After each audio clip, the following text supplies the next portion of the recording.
Hi all, നമ്മൾ dicot റൂട്ടിൻ്റെയും അതുപോലെ മോണോക്കോട്ട് റൂട്ടിൻ്റെയും പ്രൈമറി സ്ട്രക്ചർ ഡിസ്കസ് ചെയ്തു. ഇനി അവരെ ജസ്റ്റ് കമ്പയർ ചെയ്ത് നോക്കാം. ഡൈക്കോട്ട് റൂട്ടിൻ്റെ കേസിലാണെങ്കിൽ endodermal casparian thickening is not very prominent. അതായത് കോട്ടക്സിൻ്റെ ഏറ്റവും ഇന്നമോസ്റ്റ് ലെയറിനെയാണ് നമ്മൾ എൻഡോഡെർമിസ് എന്ന് പറഞ്ഞത്. ഈ എൻഡോഡെർമിസിൽ സുബേറിയൻ ഡെപ്പോസിഷൻ പ്രസൻ്റ് ആയിരിക്കും. അവയുടെ റേഡിയൽ ആൻഡ് ടാൻജൻഷ്യൽ വോളിലായിട്ട് സുബേറിയൻ ഡെപ്പോസിഷൻ പ്രസൻ്റ് ആയിരിക്കും, പക്ഷേ പ്രോമിനൻ്റ് ആയിരിക്കില്ല. But in case of monocot root endodermal casparian thickening is very prominent. അവരുടെ കേസിൽ സെക്കൻഡറി ഗ്രോത്ത് ഒന്നും നടക്കുന്നില്ല. അതുകൊണ്ട് തന്നെ additional deposition of suberin present ആയിരിക്കും ഈ എൻഡോഡെർമൽ സെൽസിൽ.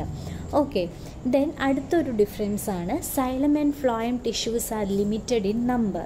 നമ്മൾ ഡൈക്കോട്ട് റൂട്ട് പറഞ്ഞപ്പം പറഞ്ഞു റൂട്ടാണ് അവർ റേഡിയലായിട്ടാണ് അറേഞ്ച് ചെയ്തത്, അതായത് alternate റേഡിയലാണ് xylem and phloem arrange ചെയ്തത്.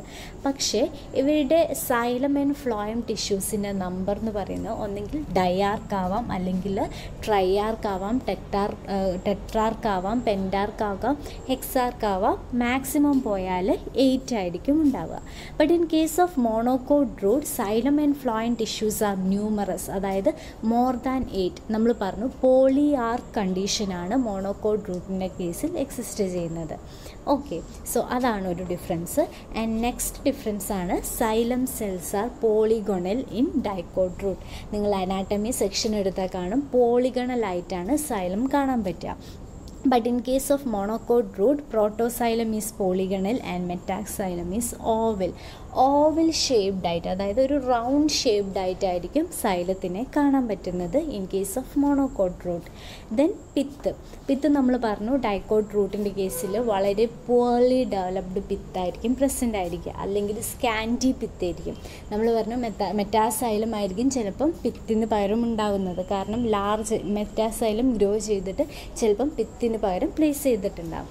So pith is പാരൻകൈമാറ്റസ്, poorly developed or totally absent in dicot root. But in case of monocot root, pith is wide and parenchymatous or sclerenchymatous. Okay, then dicot rootൽ വരുന്ന അടുത്ത പ്രത്യേകതയാണ് secondary thickening is present. Okay, നമ്മൾ പഠിക്കും secondary thickening in root ടീനോസ്പോറയിലുള്ളതൊക്കെ നമ്മൾ പഠിക്കും, അതായത് ചിറ്റമൃതിയിലുള്ളത് കാണാൻ പറ്റും. But in case of monocot root the secondary thickening is absent. Okay, അവർക്ക് കാമ്പിയം ആബ്സെൻ്റ് ആണ്, അവർക്ക് സെക്കൻഡറി ഗ്രോത്തും ആബ്സെൻ്റ് ആയിരിക്കും മോണോക്കോട്ട് റൂട്ടിന്. ഓക്കെ അല്ലേ? സോ അടുത്ത് നമ്മൾ പഠിക്കാൻ പോകുന്നത് ലീഫാണ്. ലീഫിൻ്റെ പ്രൈമറി സ്ട്രക്ചർ പഠിക്കുന്നതിന് മുന്നേ കുറച്ച് ബേസിക് ആയിട്ടുള്ള കാര്യങ്ങൾ നോക്കാം. ലീവ്സ് എന്ന് പറയുന്നത് എന്താണ്? It is the major photosynthetic organ അല്ലേ? നമുക്കറിയാം പ്ലാന്റ്സിൻ്റെ ഏറ്റവും മേജർ ഫങ്ഷൻ എന്ന് പറയുന്നത് ഫോട്ടോസിന്തസിസ് ആണ്, അതായത് പ്രിപ്പറേഷൻ ഓഫ് ഫുഡ്. സോ ഈ ഒരു ലീവ്സിലാണ് ക്ലോറോഫിൽ പ്രസൻ്റ് ആയിട്ടുള്ളത്, അവിടെയാണ് ഫോട്ടോസിന്തസിസ് മെയിനായിട്ട് നടക്കുന്നത്. Okay, they are primarily concerned with photosynthesis, transpiration and respiratory gas exchange. അതായത് സ്റ്റൊമാറ്റ ഏറ്റവും ന്യൂമറസ് പ്രസൻ്റ് ആയിട്ടുള്ളത് ലീവ്സിലാണ്, and they are concerned with transpiration and respiratory gas exchange. And they develop from the leaf primordia of the apical meristem. Then based on posture 2 kinds of leaves can be recognized, namely dorsiventral bifacial leaves and isobilateral or equifacial leaves. അതായത് നമ്മൾ ഡൈക്കോട്ടിൻ്റെ കേസിലാണെങ്കിൽ ഡോർസിവെൻട്രൽ, അതായത് രണ്ട് ഫേസുള്ള leaves ആയിരിക്കും ഉണ്ടാവുക. ഒരു താഴെ പോർഷനും ഉണ്ടാവും, അതുപോലെ ഒരു മേലത്തെ സർഫസും ഉണ്ടാവും. But in case of monocotyledons isobilateral or equifacial leaves will be present. Okay, so ഇതൊരു ഡൈക്കോട്ട് ലീഫിൻ്റെ സ്ട്രക്ചറാണ്.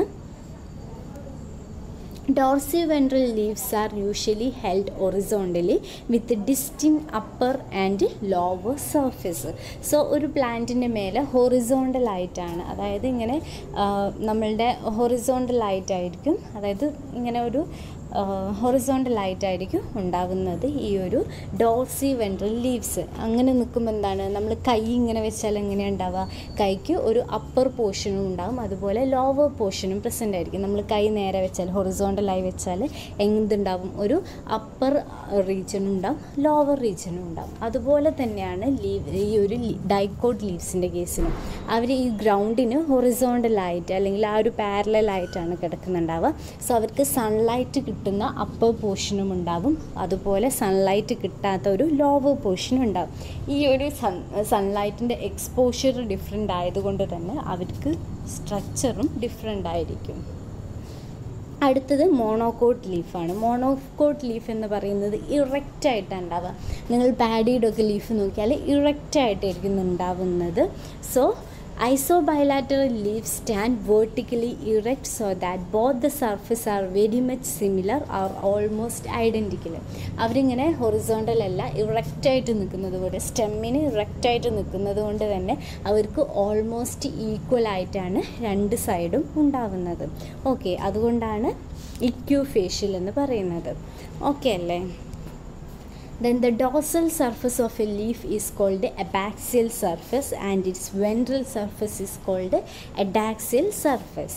Then typically a leaf consists of 4 parts, namely ഒരു ലീഫിന് 4 പാർട്സാണ് ഉള്ളത്. ഒന്ന് പീറ്റോൾ എന്ന് പറയുന്നത് ലീഫിൻ്റെ സ്റ്റോക്കിനാണ്, അല്ലെങ്കിൽ ആ ലീഫിൻ്റെ തണ്ടിനാണ് നമ്മൾ പീറ്റോൾ എന്ന് പറയുന്നത്. ഈ തണ്ടില്ലാത്ത ലീവ്സും പ്രസൻ്റ് ആയിരിക്കും, അതിനെയാണ് നമ്മൾ സെസൈൽ ലീവ്സ് എന്ന് പറയുന്നത്. ദെൻ അടുത്തതാണ് ലീഫ് ലാമിന അല്ലെങ്കിൽ leaf blade with dorsal and ventral side. Then leaf apex, അതായത് ലീഫിൻ്റെ ടിപ്പ് ഉണ്ടാവും, അതുപോലെ ലീഫിന് മാർജിനും പ്രസൻ്റ് ആയിരിക്കും. നിങ്ങൾ ഈ ലീഫ് നോക്കിയാൽ കാണാൻ പറ്റും, സ്റ്റെമ്മിൻ്റെ മേലെ ലീഫുമായിട്ട് അറ്റാച്ച് ചെയ്തിട്ടൊരു പിറ്റ്യോൾ അല്ലെങ്കിൽ സ്റ്റോക്ക് പ്രസൻ്റ് ആയിരിക്കും. ആൻഡ് ഈ പിറ്റ്യോളിൻ്റെ അറ്റത്തായിട്ട് എന്ത് പ്രസൻ്റ് ആണ്? ലീഫ് ലാമിന പ്രസൻ്റ് ആണ്. ആ ഒരു സർഫസിനാണ് നമ്മൾ ലീഫ് ലാമിന എന്ന് പറയുന്നത്. ആൻഡ് ലീഫിൻ്റെ ടിപ്പിനാണ് നമ്മൾ ലീഫ് അപ്പെക്സ് എന്ന് പറയുന്നത്. ദെൻ ഈ ലീഫിനൊരു മാർജിനും പ്രസൻ്റ് ആയിരിക്കും. മാർജിൻ ഈ ഒരു ലീഫിൻ്റെ കേസിൽ സെറേറ്റ് ആണ്, അതായത് ഷാർപ്ലി പോയിൻറ്റഡ് ആയിട്ടുള്ള സ്ട്രക്ചേഴ്സ് കാണാൻ പറ്റും. ഇങ്ങനെയല്ല, മാർജിൻ ചിലപ്പം എൻറ്റയർ ആയിട്ടുണ്ടാവും, അതായത് സ്മൂത്ത് ആയിട്ടുള്ള മാർജിനും പ്രസൻ്റ് ആയിരിക്കും. ഓക്കെ, സോ ഇത്രയ്ക്കുമാണ് ഒരു ലീഫിൻ്റെ പ്രൈമറി സ്ട്രക്ചർ പറയുന്നത്. ഇനി നമുക്ക് അടുത്തത് ഈ ലീഫിൻ്റെ അനാട്ടമി നോക്കാം.